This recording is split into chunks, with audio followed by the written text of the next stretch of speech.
सुप्रभात मुलांना, कसे आहात तुम्ही सगळे? मजेत ना? आणि हो, स्वतःची काळजी घेताय की नाही? घेत आहे ना? व्हेरी गुड, घेतलीच पाहिजे. बालमित्रांनो, आज मी इयत्ता 6वीसाठी एक सुंदर अशी गोष्ट घेऊन आलेली आहे आणि मला माहिती आहे तुम्हाला सगळ्यांना गोष्ट खूप आवडते. तर आज मी जी गोष्ट तुमच्यासाठी घेऊन आलेली आहे ती आहे अप्पाजींचे चातुर्य. हा तुम्हाला धडा 14वा आहे आणि खूप सुंदर गोष्ट आहे जी लिहिलेली आहे विलास गीते यांनी. आणि ह्या गोष्टीकडे मी जाण्याआधी थोडंसं तुम्हाला गोष्टीचं सांगते की काय आहे ही गोष्ट. तर मी असं करते, नाही तर एक्सप्लेन पण करते आणि वाचन पण करते एकदमच तुम्हाला, आणि हिंदीमध्ये पण सांगते, म्हणजे तुम्हाला ती गोष्ट अजून छान समजेल आणि तुम्ही आणखीन एन्जॉय कराल, हो की नाही. तर आपण आता गोष्टीकडे जाणार आहोत. सगळ्यांनी पान नंबर 39 काढायचा आहे, पेज नंबर 39. सब लोग ओपन करो. अप्पाजींचे चातुर्य खूप जुनी गोष्ट आहे, मतलब कि बहुत बहुत पुरानी ऐसी ये स्टोरी है. गोष्ट का मतलब होता है कहानी.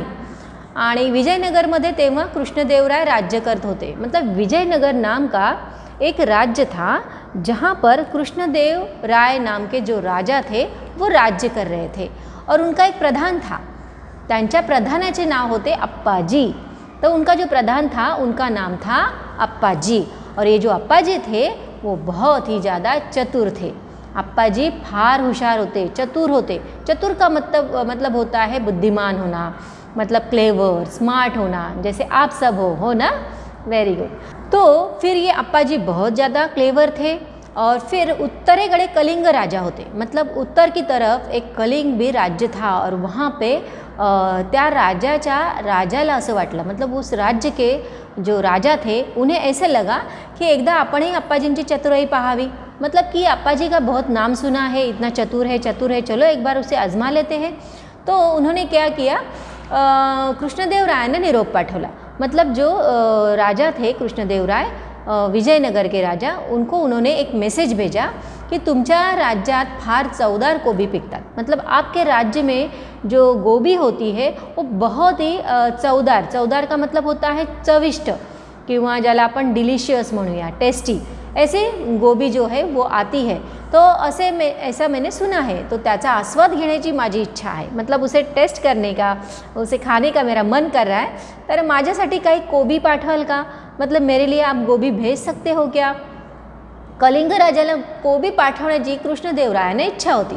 मतलब कलिंग राजा को इच्छा थी कि अगर वो इतना अपनी मतलब इच्छा जाहिर कर रहे, वो मांग रहे, तो उन्हें भेजना तो चाहिए. पण ते पाठवणार कसे, लेकिन वो भेजेंगे कैसे? त्या काळी आजच्यासारखी वाहतुकीची जलद साधने नव्हती. उस समय में आज के ज़माने के जैसे जो ट्रांसपोर्टेशन था, मतलब ट्रैवलिंग का जो भी जो कम्युनिकेटिंग जो हो रहा था हमारा, मतलब कि हम लोग अभी ट्रेन से जा सकते हैं, हम लोग किसी बस से जा सकते हैं, हम प्लेन से जा सकते हैं, जल्द से जल्द अगर जाना हो तो हम लोग प्लेन से जाते हैं. तो ऐसी कुछ सुविधा उस ज़माने में बिल्कुल भी नहीं थी. आणि वाहतूक चालवायची ती बैलगाड्यांमधून, मतलब जो बैलगाड़ियाँ थी, जो मतलब बैल खींचते थे, ऐसी गाड़ियाँ थी. तो उस गाड़ी से हम लोग एक जगह से मतलब वो लोग उस जगह से एक जगह से दूसरी जगह जाया करते थे. आणि कलिंग राज्यात पहुँचायला 3 महीने लागायचे. मतलब अगर इस राज्य से अगर हम लोग विजयनगर से निकलेंगे आज, तो बराबर 3 महीने के बाद आप कलिंग राज्य में पहुँचोगे. तो इतना डिस्टेंस ज़्यादा था.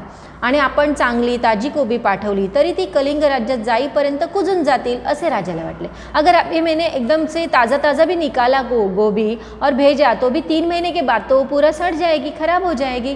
तो फिर क्या करेंगे? आपली शंका त्यांनी अप्पाजींना सांगितली. तो उनका जो डाउट था, शंका का मतलब होता है डाउट, तो उन्होंने अप्पाजी को बताया कि अप्पाजी कैसे करेंगे. अभी उन्होंने तो बोला है कि पत्ता गोभी खाने की उनकी इच्छा हो रही है, तो कैसे करेंगे. अप्पाजी म्हणाले त्यात काय अवघड आहे. तो अप्पाजी ने कहा कि उसमें इतना कठिन क्या है. एका बैलगाडीत गाडीवानाला बसण्यापुरती जागा सोडून बाकीच्या जागेत माती भरा. मतलब गाडीवान मतलब होता है ड्राइवर, गाड़ी चलाने वाला. उसकी जगह, जो बैठने की जगह होती है वो छोड़ दीजिए और बाकी जो बैलगाड़ी में जो जगह है उसमें पूरा मिट्टी भर दीजिए. आणि त्या मातीत गोबीचे बी पेरा और उस मिट्टी में गोभी का जो बीज आता है वो आप बो दो. हाँ, बोना मतलब कि उसमें सीड्स को उसमें अंदर क्या करना है, आपको डालना है. आणि मग रोज कोबीच्या रोपांना पाणी देत पुढे जायला गाडीवानला सांगा। फिर जो गाड़ी चलाने वाला है उसको क्या बोलना है कि आप जहाँ रुकोगे वहाँ उस दिन आपको रोज़ उसको क्या करो, पानी डाला करो। और गाड़ी कलिंग राज्यात पोहोचेपर्यंत गोभी तयार होईल। जब तक कि गाड़ी कलिंग राजा की इधर पहुँचेगी तो तब तक तो गोभी आ जाएगी। राजाने आप्पाजींच्या सांगण्याप्रमाणे एका गाडीत माती भरून त्यात कोबीच्या बिया पेरून ती कलिंग राज्याकडे रवाना केली। और वैसा ही किया सेम जैसे आप्पाजी ने बोला था कि गाड़ी में मट्टी भरा और फिर उसमें बीज डाला और वो उन्होंने क्या किया, रवाना किया, मतलब भेज दिया। आणि गाड़ीवान प्रवासात रोज़ कोबीच्या रोपांना पानी देत होता और जो गाड़ीवान ड्राइवर था वो रोज़ उस गोभी के जो पौधे थे, बीज था, उसको पानी डाल के उसके पौधे हो गए आगे जाके। आणि 3 महीन्यांनी ती बैलगाड़ी कलिंग राज्यात पहुँचली। फिर बराबर 3 महीने के बाद जो गाड़ी थी वो कलिंग राजा के इधर पहुँच गई। कलिंग राजाला ताजी कोबी मिळाली और उसे एकदम ताज़ा कोबी मिला। तब तक वो तयार हो चुकी थी। त्याला आनंद वाटला, उसे बहुत ही आनंद हुआ। आप्पाजींचे कौतुकही वाटले, उन्हें उनका मतलब बहुत ही ज़्यादा मतलब क्या बोलते हैं हम लोग कि अच्छा लगा कि इसने मतलब इतना होशियार है करके। आप्पाजींची आणखीन एक परीक्षा घ्यावी असे कलिंगच्या राजाला वाटले। एक परीक्षा लेके उनका मन नहीं भरा तो उन्होंने बोला कि एक काम करता हूँ और एक परीक्षा इनका ले लेता हूँ। तो उन्होंने क्या किया, त्यांनी एक सारख्या दिसणाऱ्या 3 मूर्ति मागवल्या आणि म्हणाले बराबर 3 एक जैसा दिखने वाली मूर्तियाँ उन्होंने, मूर्ति मतलब होता है मूर्ति का मतलब होता है मूर्ति, जो हम लोग जैसे मंदिर में वगैरह जाते हैं तो भगवान की मूर्ति होते हैं ना, वैसे 3 मूर्तियाँ उन्होंने मंगाई। और फिर बोला की या 3ही मूर्ती दिसायला सारख्या असल्या तरीसुद्धा त्यातली एक मूर्ति निकृष्ट है, दूसरी मध्यम दर्जाची आणि तीसरी उत्कृष्ट है। तीनों मूर्तियों में से एक जो है वो बिल्कुल काम की नहीं है, अच्छी नहीं है, दूसरी जो है वो ठीक है, बराबर है, लेकिन तीसरी जो मूर्ति है वो बहुत ही सुंदर है। सुंदर नहीं मतलब उत्कृष्ट है। उत्कृष्ट मतलब कि उत्तम, एक्सीलेंट। जैसे फर्स्ट वाली जो थी वो लो क्वालिटी वाली है, दूसरी वाली जो है मीडियम क्वालिटी की है और तीसरी जो है वो एक्सीलेंट क्वालिटी की। तो आपको क्या करना है की या सारख्या दिसणाऱ्या 3 मूर्तींमधली उत्कृष्ट कोणती ते मला सांगायचे। तो इसमें से सबसे जो बेस्ट है वो आप मुझे बताना। त्याच्यातील फरक इतर कोणालाही ओळखता येईना। बाकी लोगों को उसमें जो फ़र्क था वो कुछ दिखाई दे नहीं रहा था, ऊपर से तो सब एक जैसे दिख रही थी। आणि मग आप्पाजी म्हणाले की मी सांगतो फ़र्क, मैं इसमें जो फ़र्क है वो मैं आपको बताता हूँ। त्यांनी एक लवचिक तार घेतली, लवचिक मतलब फ्लेक्सिबल, ऐसे उन्होंने तार लिया और क्या किया, ती एका मूर्तीच्या कानात घातली। एक मूर्ति के कान में उन्होंने डाला, ती तेथून पार मूर्तीच्या तोंडातून बाहर पडली। वो जो तार थी वो मूर्ति के कान से डालने के बाद वो मुंह से बाहर निकली। तो उन्होंने बोला कि ही मूर्ति निकृष्ट है, मतलब कि ये अच्छी क्वालिटी की नहीं है। फिर उन्होंने नंतर आप्पाजींनी ती तार दुसऱ्या मूर्तीच्या कानात घातली, दूसरी मूर्ति के कान में डाली, ती तार त्या मूर्तीच्या दुसऱ्या कानातून बाहर पडली, दूसरे कान से वो बाहर आई। आप्पाजी म्हणाले की ही मध्यम दर्जाची मूर्ति है, मतलब ये मीडियम क्वालिटी की मूर्ति है। तीसऱ्या मूर्तिवरही आप्पाजींनी हाच प्रयोग केला। तो तीसरी मूर्ति से भी उन्होंने सेम किया। तो क्या हुआ कि त्या मूर्तीच्या कानात घातलेली तार तिच्या तोंडातून वा दुसऱ्या कानातून कोठूनच बाहर पडली नाही, मतलब ना कान से बाहर निकली ना मुंह से बाहर निकली, वो बाहर ही नहीं निकली। आप्पाजी म्हणाले ही उत्कृष्ट मूर्ति है, मतलब ये सबसे अच्छी, सबसे बेस्ट ऐसी ये मूर्ति है। आप्पाजींनी कलिंग राजाला त्याच्या प्रश्नाचे उत्तर दिले और फिर आप्पाजी ने उनका आंसर दे दिया कि आपण मागवलेल्या मूर्तींपैकी एका मूर्तीच्या कानात घातलेली तार तिच्या तोंडातून बाहर पडली। मतलब आपने जो मूर्ति दिया था उसमें से एक मूर्ति के कान से मैंने जो तार डाली वो मुंह से बाहर निकली, तो ती निकृष्ट मूर्ति, मतलब कि वो लो क्वालिटी की मूर्ति है। एखादा माणूस जो अफवा ऐकतो त्याच्या खरे खोटेपणाचा, मतलब अफवा मतलब कि किसी की वंदता करना, खोटी बातमी, मतलब रूमर्स जो होते हैं ना, तो ऐसे मतलब झूठ मूठ का कुछ भी बोलते हैं। तो ऐसा कुछ भी अगर उन्होंने सुना है तर त्याचा खरे खोटेपणा पडताळून न पाहता, मतलब कि वो झूठ है सच्ची है कुछ नहीं वो देखता है। जर तो दूसऱ्यांना सांगू लागला, मतलब वो बताने लगा दूसरे को कि इसको बता उसको बता, अरे ऐसा हुआ ऐसे, तर त्याचे आणि समाजाचेही हित होत नाही, मतलब उसका खुद का और समाज का अच्छा नहीं होता है, मतलब हित नहीं होता है। या मूर्तीचा असा अर्थ होतो, इस मूर्ति का ऐसे मतलब है।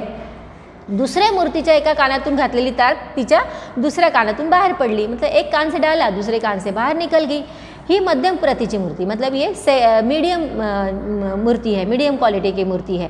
एखाद्या माणसाने अफवा ऐकली आणि ती दुसऱ्या कानाने सोडून दिली तर त्या समाजाचे हित होत नाही आणि त्याची हित होत नाही, मतलब ना उसका भला होता है ना समाज का भला होता है। एक कान से सुन के वो दूसरे कान से छोड़ देता है। तो फिर ये भी जो मूर्ति है ये मूर्ति का ऐसे अर्थ होता है। फिर जो तिसरी मूर्ती थी उसके कान में डालने के बाद तिसऱ्या मूर्तीच्या कानात घातलेली तार तेथेच अडून राहिली, मतलब वहीं पे अटकी रही। ही तिसरी जी मूर्ती आहे ती उत्कृष्ट मूर्ती, ये सबसे बेस्ट एक्सलेंट ऐसी मूर्ती है। अफवा ऐकल्यावर जो माणूस दुसऱ्या कानाने ती सोडून देत नाही किंवा लगेच ती दुसऱ्याला सांगत नाही, मतलब ना तो छोड़ देता है ना तुरंत किसी को बताता है, तर तिच्या खरे खोटेपणाची खात्री करून घेतो। तो उसका जो सच्चाई है उसके बारे में वो क्या करता है, खात्री करून घेतो, मतलब कि उसको गारंटी होनी चाहिए ना उस चीज़ की, तो वो क्या करता है, विश्वास नहीं करता जब तक उसको पूरा उसका सबूत नहीं मिलता है। आणि ती कुणाला सांगत नाही, मतलब वो तब तक वो किसी को नहीं बताता है, तो माणूस उत्तम, वही इंसान जो होता है वो बेस्ट होता है। ये तीसरे मूर्ति का अर्थ हुआ।